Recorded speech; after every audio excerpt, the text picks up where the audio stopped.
Jaminan gratis lan alami teko pekarangan omah. Halo Cah, balik meneh ning konten Mbak Titin ya. Ngene iki bahagiane wong desa nek ape mangan jaminan ae sing ora perlu tuku bahane alami ana ning pekarangan omah. Ayo dina iki kancani aku ngeduk tales. Panganan alami iki nandure ora perlu dipupuk tapi ndekne ya tetep ana wohe Cah. Tapi iki ceritane videoku sing tak jupuk pas winginane lagi sempet ngupload. Biasane tales iki digawe jaminan utawa dijangan ya iso Cah. Lomponge utawa gagange iki kena dijangan asem.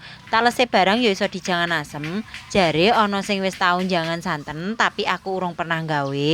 Coba laya wektu aku tak gawe jangan santen tales. Asline nek aku jangan asem lompong sak entike utawa sak talese iki wis biasa, tapi nek tales dikelolo deh aku urung pernah. Ngene iki enake mong desa nek karangane ombo ape tandur apa ae iso. Dadi nek ana butuhan sayur utawa jaminan bangsane telo, tales, gedang ngono iku ora perlu tuku. Lek ku ngeduk tales wis entuk akeh iki engko sebagian ape tak jangan asem, kok sebagian ape tak dang gawe jaminan. Nek jangan asem lompong karonan tales iki ora ana bosene Cah, rasane seweger. Masih dipangan kuahe iku ngiler-ngiler ngono tapi duwe rasa tersendiri lho Cah. Talesku tak duduk wis bar, wayahe muleh ape nggodhog tales. Kowe njaluk?